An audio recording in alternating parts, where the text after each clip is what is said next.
तुम प्रेम की बात करते हो, तुम चाहते हो कि मैं तुम्हें प्रेम समझाऊं, मगर मैं तुम्हें प्रेम कैसे समझाऊं जब तुम प्रेम के नाम पर एक भयंकर बीमारी को ढो रहे हो। तुम्हें जिस चीज से प्रेम है वह प्रेम नहीं है, वो केवल एक जरूरत है, एक भिखारीपन, एक गहरी असुरक्षा जो तुम्हारे भीतर बैठी है। तुम अकेले हो, भीतर गहरे शून्य से डरते हो। जब तुम रात को अकेले होते हो तो तुम्हें लगता है कि तुम बस नहीं हो। यह अकेलापन इतना काटता है, इतना चुभता है कि तुम किसी भी कीमत पर इससे भागना चाहते हो। और भागने का सबसे आसान, सबसे सामाजिक रूप से स्वीकृत तरीका है प्रेम। तुम एक स्त्री या एक पुरुष को खोजते हो और सोचते हो कि यह व्यक्ति आकर तुम्हारे उस खालीपन को भर देगा। तुम दूसरे के कंधे पर अपनी सारी जिम्मेदारियां डाल देते हो, अपने सारे दुख, अपनी सारी चिंताएं, और तुम इसे प्रेम कहते हो। हरा सोचो, क्या यह प्रेम हो सकता है? यह तो एक तरह का शोषण है। तुम दूसरे का उपयोग एक दवा की तरह कर रहे हो ताकि तुम अपने भीतर के खालीपन को भूल सको। जैसे शराबी शराब पीकर अपनी समस्याओं को भूल जाता है, तुम प्रेम का नशा करते हो। जब तुम किसी से कहते हो मैं तुम्हारे बिना जी नहीं सकता, तो ये प्रेम नहीं है, ये आतंकवाद है। तुम दूसरे पर एक भयंकर बोझ डाल रहे हो। तुम कह रहे हो कि मेरी जिंदगी अब तुम्हारे हाथ में है, अगर वह चला गया तो तुम मर जाओगे। यह तो एक तरह की ब्लैकमेलिंग है, और ब्लैकमेलिंग के आधार पर प्रेम कैसे खड़ा हो सकता है? तुम्हारा प्रेम एक सौदेबाजी है। तुम हमेशा हिसाब लगाते हो, मैंने तुम्हारे लिए यह किया, अब तुम मेरे लिए क्या करोगे? यह कोई हृदय का भाव नहीं है, यह तो बाजार का हिसाब किताब है, जहां लेन देन होता है, जहां नहा नुकसान देखा जाता है। तुम देते इसलिए हो ताकि तुम्हें वापस मिले, और जिस दिन तुम्हें लगता है कि वापस नहीं मिल रहा है, तुम्हारा सारा प्रेम पल भर में घृणा में बदल जाता है। अगर तुम्हारा प्रेम ईर्ष्या पैदा करता है तो ये प्रेम नहीं। अगर तुम्हारा प्रेम मालकियत पैदा करता है तो ये प्रेम नहीं।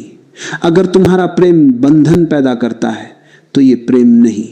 ये केवल अहंकार है जिसने प्रेम का खूबसूरत मुखौटा पहन रखा है।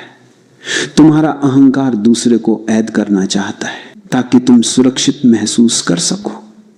ये पिंजरा बहुत सुंदर हो सकता है, सोने का हो सकता है, मगर यह है तो पिंजरा ही, और पिंजरे में कोई जुश नहीं रह सकता। तुम खुद को देखो, जब तुम प्रेम में होते हो तुम हर पल डरे हुए होते हो कि कहीं वह व्यक्ति चला न जाए।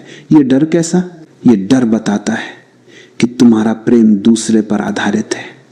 तुम दूध पर आधारित नहीं हो। तुम दूसरे को अपनी खुशी की कुंजी बनाकर उसके हाथ में सौंप देते हो।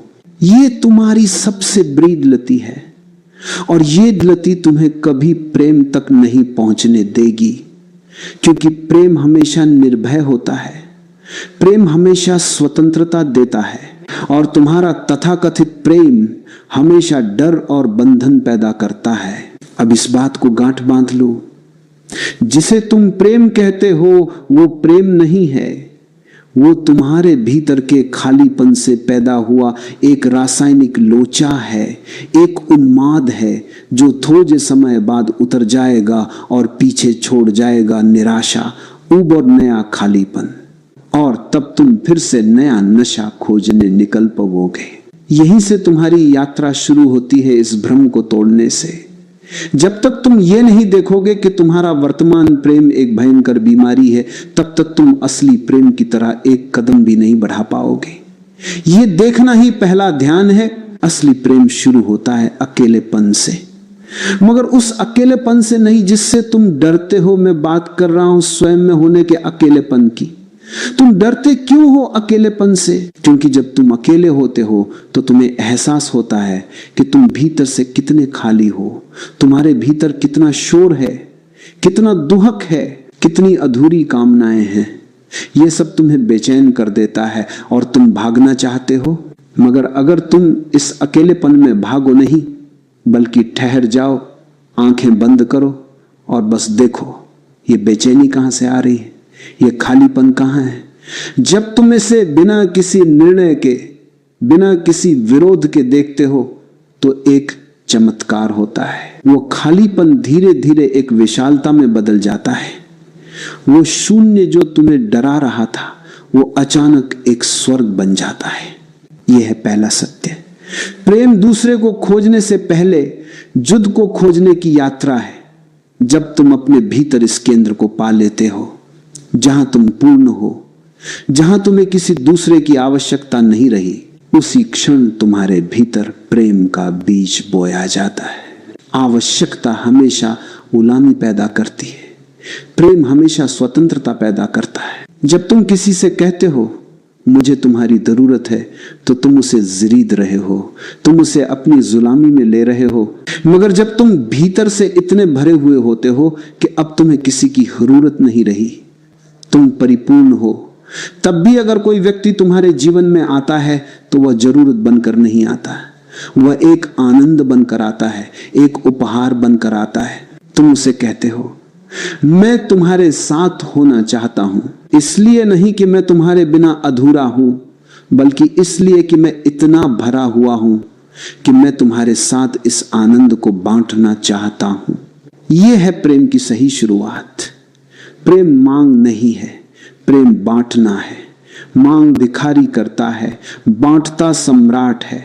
तुम जब तक भीतर से भिखारी हो तब तक तुम प्रेम नहीं कर सकते। तुम सिर्फ भीख मांगोगे। तुम दोगे भी तो इस उम्मीद से कि तुम्हें 4 गुना वापस मिले। यह फिर भीख ही हुई। तुम्हें युद्ध को भीतर से सम्राट बनाना होगा, और सम्राट बनने के लिए किसी राज्य की, किसी संपत्ति की जरूरत नहीं है। तुम्हें सिर्फ अपने भीतर के स्व को जानने की जरूरत है। जब तुम अपने भीतर के होश को जान लेते हो, जो तुम्हारी असली प्रकृति है, जो शुद्ध बुद्ध है, तब तुम पहली बार पाते हो कि तुम्हारे पास वह सब है जो तुम बाहर खोज रहे थे। तुम्हारे भीतर आनंद है, तुम्हारे भीतर शांति है, तुम्हारे भीतर प्रकाश है। जब यह प्रकाश तुम्हारे भीतर से फूटता है तब यह अपने आप चारों ओर बिखरता है। यह बिखरना ही प्रेम है। यह प्रेम कोई कर्म नहीं है कि तुमने किया, यह प्रेम तुम्हारा स्वभाव है कि तुम हो। सूरज को रोशनी देने के लिए प्रयास नहीं करना पड़ता। जब सूरज होता है तो रोशनी अपने आप बिखरती है। तुम अपने भीतर के वो सूरज बनो। तुम्हें किसी लड़की को खुश रखने की टेक्निक नहीं सीखनी है, तुम्हें बस जुद जुश होना सीखना है। जब तुम भीतर से आनंदित होते हो तो तुम्हारे चारों ओर एक ऊर्जा क्षेत्र बन जाता है। जो भी इस क्षेत्र में आता है वह अपने आप आनंदित और आकर्षित हो जाता है। ये आकर्षण किसी शारीरिक सुंदरता या धन का नहीं होता, यह आकर्षण तुम्हारी होने की शक्ति का होता है। यह है असली शॉर्ट्स का मसाला। सिर सुध बनो, बाकी सब अपने आप हो जाएगा। जब तुम्हारे भीतर प्रेम का यह स्रोत फूटता है तब तुम किसी दूसरे व्यक्ति के साथ एक संबंध में नहीं पाते, बल्कि तुम एक नदी बन जाते हो जो दूसरे नदी के साथ बहना शुरू कर देती है। तुम जिस संबंध को जानते हो वह एक ठहरा हुआ, सजा हुआ तालाब होता है। तुम एक दूसरे के चारों ओर दीवारें खड़ी कर देते हो। ये मेरा पति है, ये मेरी पत्नी है, ये मेरा प्रेमी है। तुम तुरंत उस पर एक लेबल लगा देते हो, एक भानूनी बाह कर लेते हो, और बाह होते ही जीवन, प्रवाह, रस सब बात हो जाता है। तुमने कभी देखा है, जैसे ही तुम किसी रिश्ते को नाम देते हो उसी दिन से उसमें ऊब शुरू हो जाती है। तुम शादी करते हो और सोचते हो कि अब सब हो गया, अब कोई रोमांच नहीं, कोई खोज नहीं, अब तो बस कर्तव्य है, अब तो बस जिम्मेदारी है। यह संबंध प्रेम को मार देता है। प्रेम हमेशा बहता है। प्रेम रिलेशनशिप नहीं है, प्रेम एक रिलेटिंग है। रिलेशनशिप का अर्थ होता है एक बंधा हुआ, निश्चित, अथम हो चुका अध्याय। रिलेटिंग का अर्थ होता है हर पल एक नया मिलन, हर पल एक नई खोज, हर पल एक नई शुरुआत। जब तुम किसी से प्रेम करते हो तो तुम हर सुबह ये मत सोचो कि तुम उससे शादीशुदा हो या प्रेमी हो। तुम हर सुबह उसे एक अपरिचित की तरह देखो, एक नया व्यक्ति जिसे तुम आज पहली बार देख रहे हो। अगर तुम उसे आज भी प्रेम कर सकते हो, अगर आज भी उसके भीतर तुम्हें कुछ नया अनूठा दिखता है तो ही तुम्हारा प्रेम जीवित है। तुम्हारा प्रेम याददाश्त पर नहीं टिका होना चाहिए। तुम कहते हो मैंने इससे 5 साल पहले प्रेम किया था, इसलिए आज भी मैं इससे प्रेम करता हूं। यह मूर्खता है। अगर तुम्हारा प्रेम 5 साल पहले की याददाश्त पर टिका है तो तुम्हारा प्रेम मर चुका है। तुम केवल एक मरे हुए फूल को ढो रहे हो। असली प्रेम को हर पल नया होना होता है। तुम थारा देखो, तुम अपने प्रेमी के साथ बैठकर भी कहीं और होते हो। तुम मोबाइल में हो या अपने विचारों में हो या अपनी पिछली लड़ाई को याद कर रहे हो, तुम उस पल में उपस्थित नहीं हो। और जब तुम उपस्थित नहीं हो तो संबंध कैसे बनेगा? प्रेम का अर्थ है पूरी तरह से उपस्थित होना। जब तुम दूसरे के साथ हो तो तुम वही हो। तुम्हारा मन कहीं भटक नहीं रहा। तुम उसे सुनते हो, सिर्फ शब्दों को नहीं बल्कि उसके मौन को भी। तुम उसे देखते हो, सिर्फ शरीर को नहीं बल्कि उसके भीतर की आत्मा को भी। जब तुम इतने गहरे से उपस्थित होते हो तब 2 आत्माओं का मिलन होता है। ये मिलन ही असली प्रेम है और ये मिलन रो होता है, हर पल होता है। ये कोई एक बार का समझौता नहीं है जो 7 फेरों से बंध गया। इसलिए प्रेम को किसी कानूनी बंधन की जरूरत नहीं। प्रेम को कानून की जरूरत तब पड़ती है जब तुम्हें लगता है कि तुम्हारा प्रेम कमजोर है, कि तुम्हारा प्रेमी भाग जाएगा। तो तुम सरकार को बीच में लाते हो, समाज को बीच में लाते हो, मगर जो प्रेम सच्चा होता है उसे किसी गवाह की जरूरत नहीं होती। वह अपने आप में पूर्ण और शक्तिशाली होता है।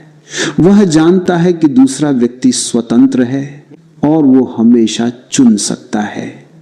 इस चुनने की आहादी में जो प्रेम जन्म लेता है वही असली प्रेम है। वो तुम्हारी मुक्ति बन जाता है, हैदाना नहीं। तुम प्रेम की बात करते हो मगर तुम हमेशा वासना में भटक जाते हो। वासना और प्रेम दोनों एक ही ऊर्जा के 2 अलग अलग रूप हैं।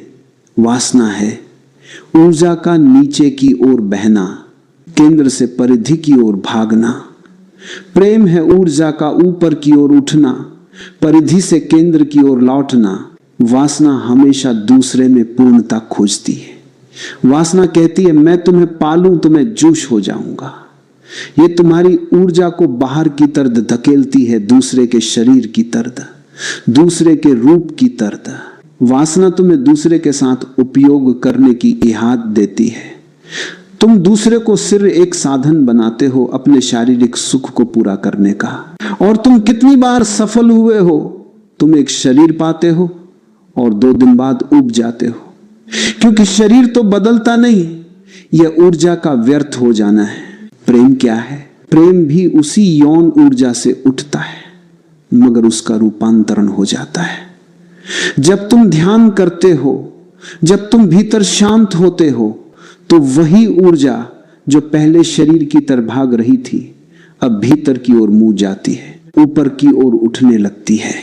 ये ऊर्जा जब तुम्हारे हृदय चक्र पर पहुंचती है तो वह प्रेम बन जाती है। प्रेम वासना का शुद्धिकरण है। प्रेम कहता है मैं तुम्हें पाता हूं तो मैं पाता हूं तो मैं शुद्ध को शुष्क पाता हूं।